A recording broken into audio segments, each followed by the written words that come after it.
President, I move that we consider PS Resolution number 256.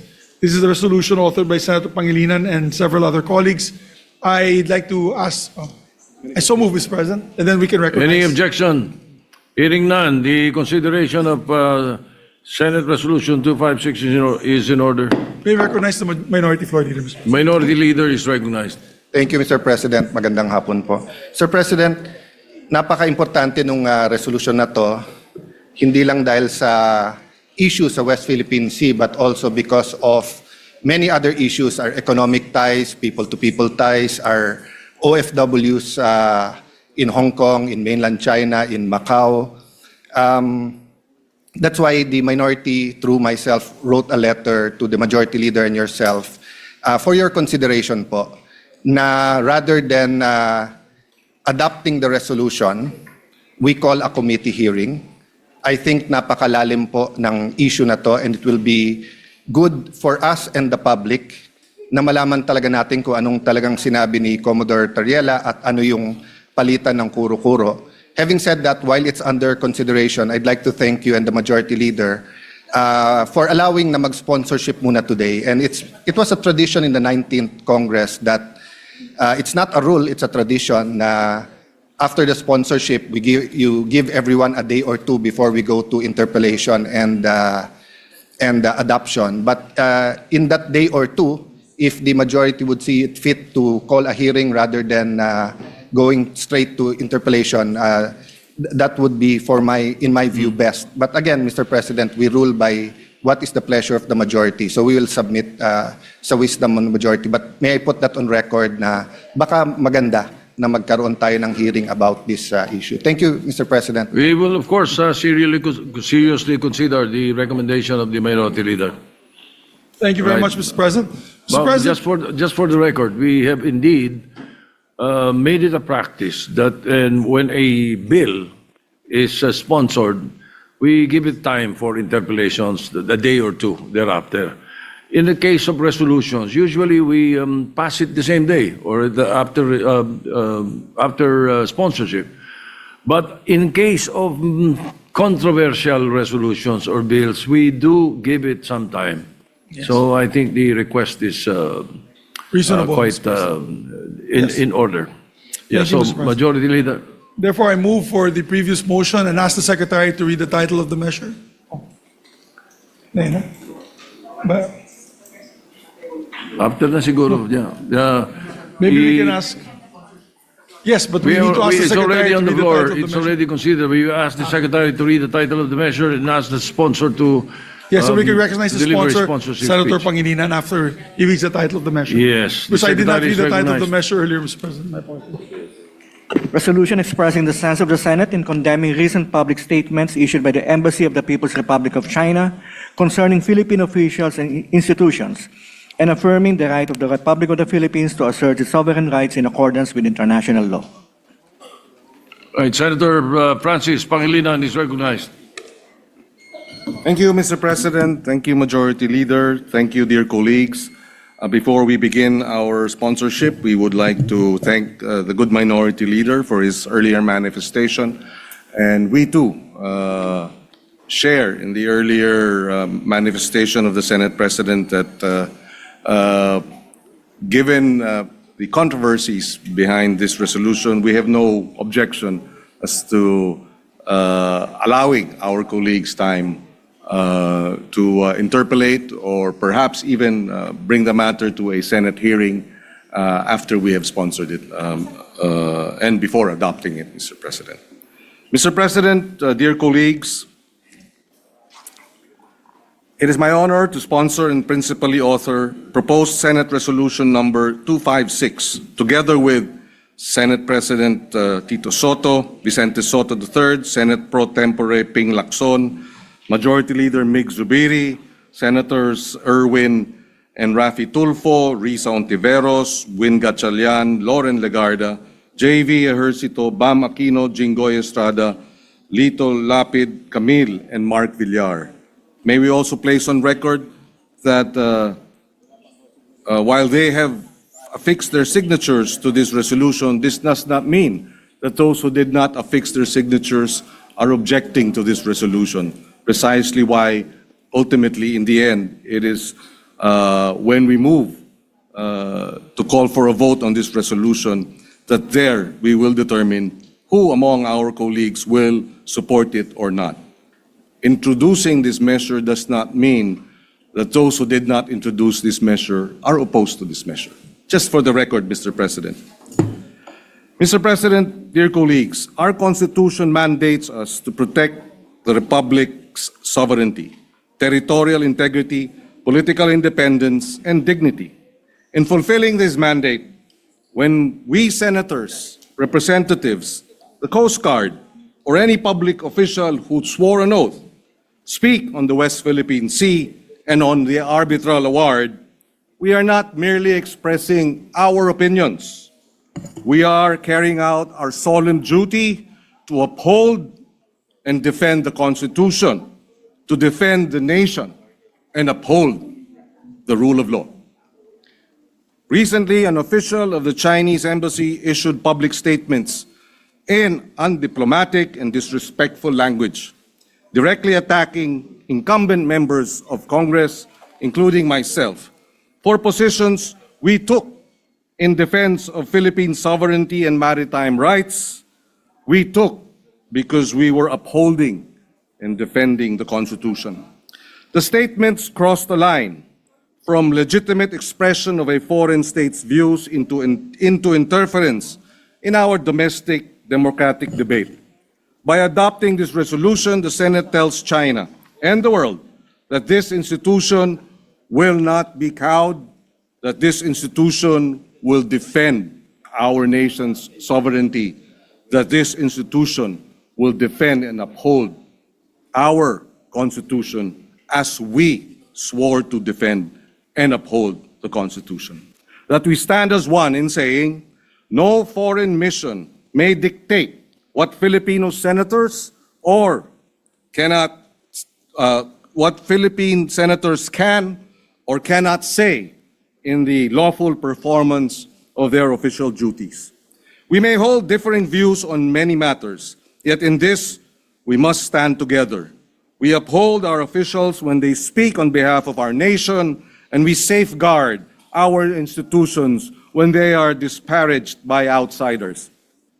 Second, this resolution is addressed to our own Department of Foreign Affairs. We acknowledge that the DFA last night issued a statement expressing serious concerns over the escalating exchanges and has made, quote, firm representations to the Chinese side. This action responds directly to our call in the whereas clauses of this resolution that the DFA engage in the government of the People's Republic of China, quote, in accordance with international law and established principles of state relations, end of quote. But we must also note, while China has summoned our ambassador in Beijing over remarks made by Philippine officials at home, it is their embassy that has publicly disparaged our legislators, our officials of the armed forces, our officials of the Coast Guard, and questioned our motives, sought to restrict what we say in our territory. That imbalance must not be allowed. It is incumbent upon the DFA to protect the country's sovereign rights and, standing in the community of nations, do more, go further. Third, our resolution addresses China's embassy in Manila. We know this pattern. The harsh public statements against Philippine officials are part of a wider strategy to harass and to intimidate those who defend our maritime rights, to discredit our legal victory before the arbitral tribunal under UNCLOS, and to reverse the reality that their 9-dash line claim an absurd position of claiming 90% of the West Philippine Sea and the South China Sea, or 500,000 square kilometers of our exclusive economic zone. We cannot allow this to pass. At sea, This strategy manifests as dangerous maneuvers, water cannon attacks, ramming and blockades against our vessels, and attacking our fishermen, harassing them in the West Philippine Sea. In words, it manifests as propaganda, disinformation, and now direct attacks against senators, Coast Guard officers, and other public servants. We know their goal: to make the Philippines doubt itself, to make the international community doubt the rulings, to employ the divide and rule strategy by dividing our people and making our people fearful, and to pressure us into accepting so-called arrangements that quietly erode what we lawfully possess. So we say this with firmness, but without hatred. This is not the job of a diplomatic mission. The role of a diplomatic mission is, above all, to practice diplomacy, to assist nations in overcoming disputes, to clarify and to bridge differences. It is not to provoke, not to disparage, and certainly not to insult and threaten those who speak for their country. Despite everything, it is with optimism that we expect that the Embassy of China to return to that proper role. The arbitral award will not disappear. The 9-dash line has been rejected. That reality cannot be reversed by trolling, by insults, or by pressure. Accept that the international law, particularly the UNCLOS, of which China is a signatory to, applies to all member states, that all parties need to work toward mechanisms that respect every claimant's country's sovereign rights and legitimate interests. We also thank the international community for their steadfast support of the rule of law, affirming the arbitral award and the Philippines' sovereign rights, as well as rights over our exclusive economic zone, for consistently calling out China on its escalating aggressive behavior in the West Philippine Sea. Pero higit sa lahat, ang resolusyon na ito ay para sa buong sambayanan. Sa ating mga mangingisda na naapektuhan, tuwing nagsasalita kami sa bulwagang ito tungkol sa ating karapatan sa ilalim ng pandaigdigang batas, kayo ang aming ipinagtatanggol. Pinagtatanggol ang karapatan ninyong mangisda ng malaya sa ating karagatan ng walang takot. Sa ating Coast Guard at Armed Forces, kasama ninyo ang Senado sa nananinindigan. Saludo kami sa inyong tapang at hindi namin kayo pababayaan. At sa lahat ng ating mga kababayan, lalo na sa mga kabataan, mahalaga ang ating relasyon sa China, pero sa ating kapayapaan, sa presyo ng pagkain, sa trabaho, kaya naman batas at diplomasya ang dapat pinipilit ipairal. Pero alam nating hindi pag-aatubili ang sagot sa mga bully. Hindi nabibili ng pananahimik ang kapayapaan at hindi nagtataguyod ang batas ng pag-aamo-amo. Respeto, paggalang, yan ang pinakamahusay na sandigan ng isang matatag at maayos na relasyon ng dalawang mga bansa. Ito ang gustong tiyakin ng resolusyon na ito. But beyond this resolution, we propose a way forward. As this year's chair of ASEAN, the Philippines has the opportunity to help conclude a rule-based, fair, workable, and lateralized mechanism on the conduct of parties in the South China Sea. We believe that such code of conduct be firmly anchored in international law, including UNCLOS and the principles reflected in the arbitral award. We ask our neighbors, partners, and allies, support the Philippines initiative, support ASEAN's effort to support a region where disputes are managed by law and dialogue, not by insults, bullying, force, or threats. Ngayon, sa panahong tumitindi ang pandaigdigang tensyon, sinisiguro ko magkakasangga tayo. Senado, DFA, Armed Forces of the Philippines, DND, Coast Guard, BIFAR, buong sambayanang Pilipinas, magkasangga tayo laban sa pangiinsulto, laban sa pagbabangga, sa pagwa-water cannon at pakikipaghabulan sa ating mga mangingisda at sundalo. Iisa tayo bilang isang republika na nananindigan para sa ating mga karapatan at dignidad. Mr. President, colleagues, for all these reasons, I respectfully urge the adoption of Senate Resolution number 256. Maraming salamat. Majority Leader.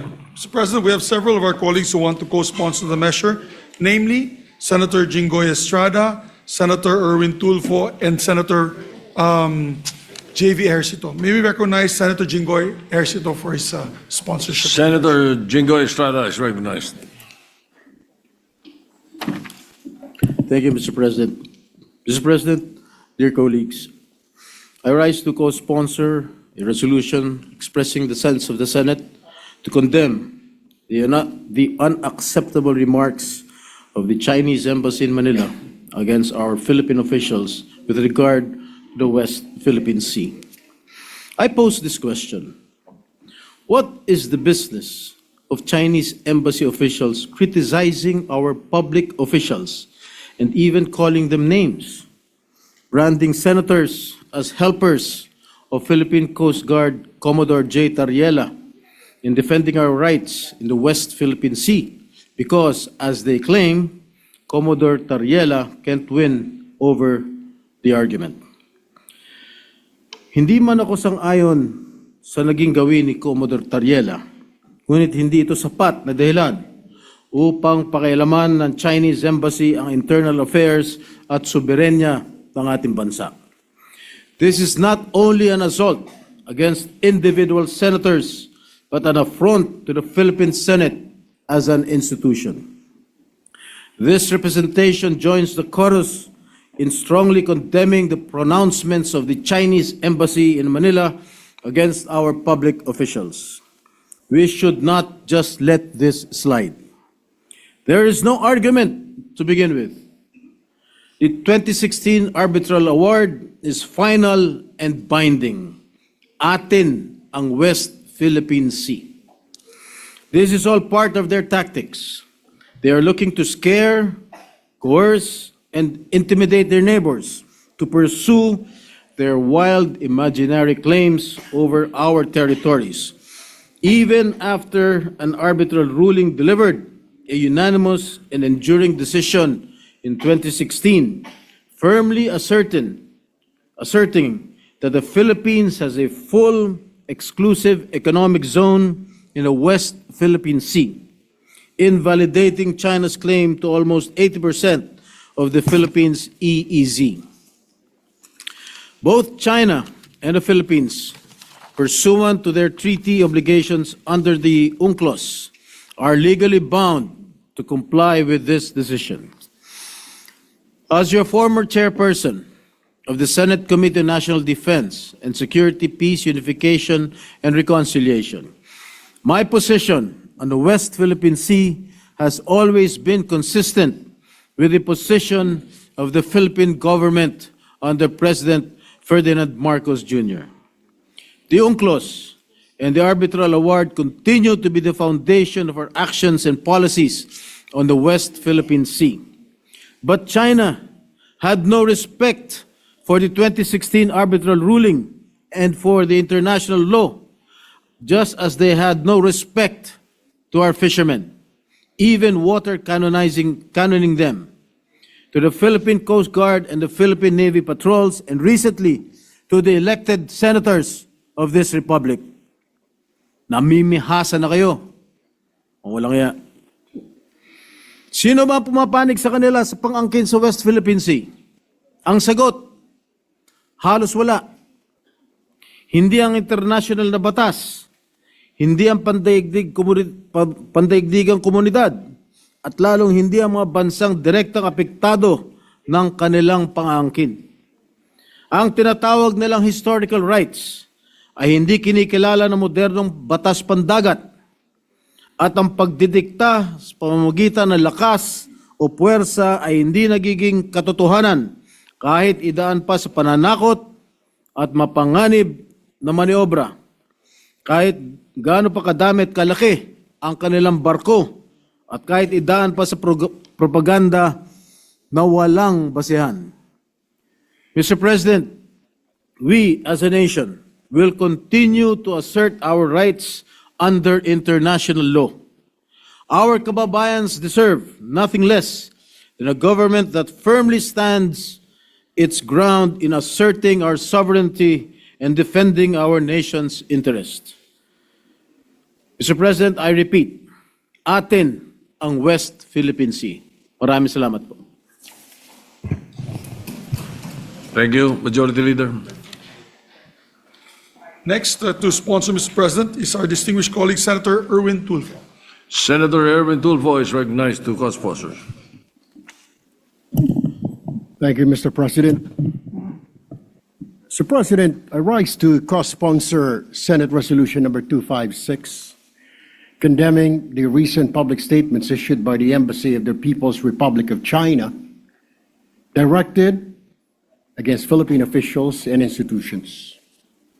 The question now, Mr. President, is bawal na po bang kondinahin natin ang mga pahayag ng China laban sa ating mga opisyal at mga pinagagawa nito sa ating teritoryo? Isa lang po ang tanong, bawal na po ba? Kasi sa huli ko pong basa, ayon po sa ating konstitusyon, ay meron po tayong kalayaan sa pagpapahayag. There is freedom of speech, Mr. President.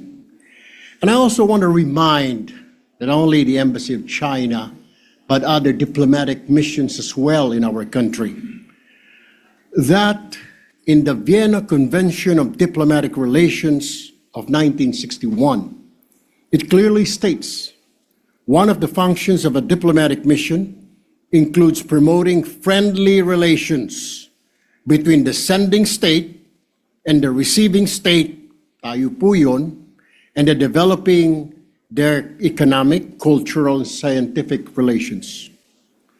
A diplomatic agent shall enjoy immunity from criminal of the receiving state, immunity from criminal cases of the receiving state.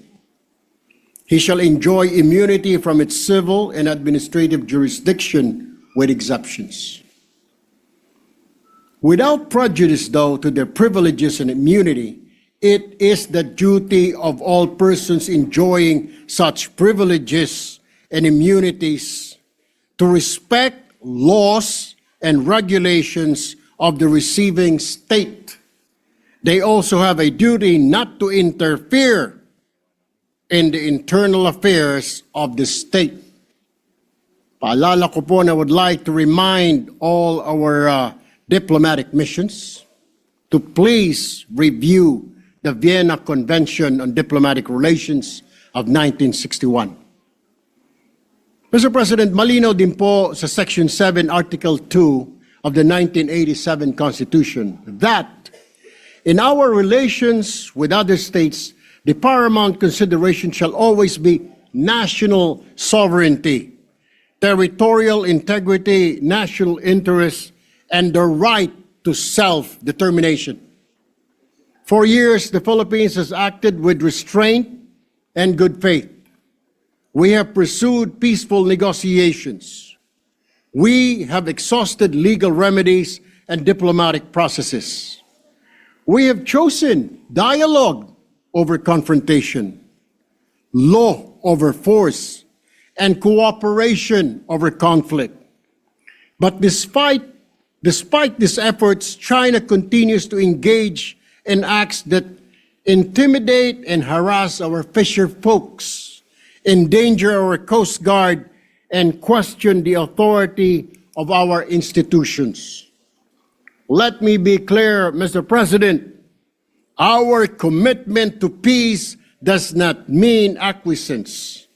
Our preference for diplomacy does not mean silence in the face of bullying. We will not tolerate statements or actions that demean our officials, undermine our sovereignty, or erode our national dignity. There comes a time when a nation must speak with clarity and firmness. And that time is now, Mr. President. It is time to stand for our country, to defend our people, and to assert peacefully but firmly that the Philippines will not be treated as less than an equal. For this reason, I fully and unequivocally support this resolution. Maraming salamat po, Ginoong Pangulo.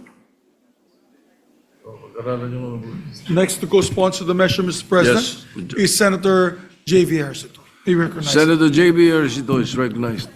Mr. President, my dear colleagues, good afternoon. Tinuturing ko pong pagtaguyod ng aking sinumpang tungkulin sa ating konstitusyon at sa minamahal nating bayan bilang halal na senador ng Republika ng Pilipinas ang pagtindig at pagsuporta sa proposed Senate Resolution number 256. Mr. President, let me reiterate my position yesterday. Hindi po tayo magpipikit mata at magbibingi-bingihan at lalong hindi po mali ang tumindig para sa interes ng Pilipinas at soberenya ng ating bansa. For the record, dear colleagues, we also want to find a way to restore our relationship and extend once more the hand of friendship to the People's Republic of China. We recognize that this relationship runs deep, not just between our two governments, but between our two peoples. However, any effort to repair and restore this relationship must be rooted in mutual respect as equals, as sovereign members of the community of nations.